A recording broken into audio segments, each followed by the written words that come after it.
అసెంబ్లీలో ఆత్మస్తుతి పరనింద. ఇది ప్రజాస్వామ్యమా, భజన కూటమా? భజనలో పోటీ పడిన మంత్రులు, ఎమ్మెల్యేలు.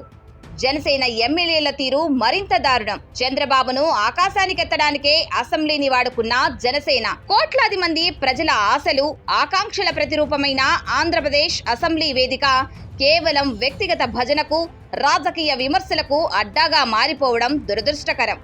ప్రజా సమస్యలపై చర్చించాల్సిన గౌరవ సభలో పాలకపక్షం ప్రదర్శిస్తున్న స్వామి భక్తిని చూసి రాష్ట్ర ప్రజలు విస్తుపోతున్నారు.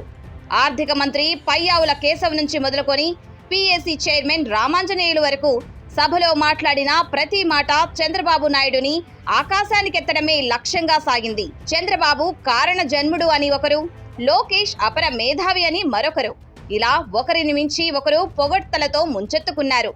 ఇంకా విచిత్రం ఏమిటంటే, పిల్లలను కూడా రాజకీయాల్లోకి లాగుతూ నారా దేవాంశ్ భావినేత అంటూ అసెంబ్లీ సాక్షిగా భజన చేయడం ఏ రకమైన సాంప్రదాయమో పాలకపక్షమే సమాధానం చెప్పాలంటుంది బీసీవై పార్టీ. ప్రశ్నిస్తామని రాజకీయాల్లోకి వచ్చిన జనసేన ఎమ్మెల్యేలు సైతం తమ సొంత గొంతును మార్చి చంద్రబాబును పొగడడంలో టీడీపీ ఎమ్మెల్యేలతో పోటీ పడడం ఆ పార్టీ కార్యకర్తలను సైతం విస్మయానికి గురి చేస్తోంది. ప్రజా సమస్యల కంటే వ్యక్తిగత విధేయతకే వీరు ప్రాధాన్యత ఇస్తున్నారా అన్న అనుమానం కలిగింది.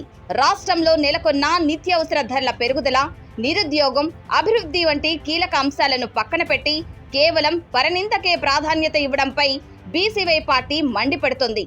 పవిత్రమైన తిరుమల కల్తీ నెయ్యి వ్యవహారంపై లోతైన చర్చ జరుపుతామని భక్తులు ఆశిస్తే అక్కడ కూడా డైవర్షన్ పాలిటిక్స్ చేస్తూ చర్చను పక్కదారి పట్టించడం దారుణం. అసెంబ్లీలో అంతా ఏకపక్షంగా సాగుతుంటే మండలిలో అంతో ఇంతో ప్రజా సమస్యలు ప్రస్తావనకు వస్తున్నప్పటికీ అక్కడ కూడా అధికార పక్షం టాపిక్ డైవర్షన్ చేయడానికే ప్రయత్నించింది.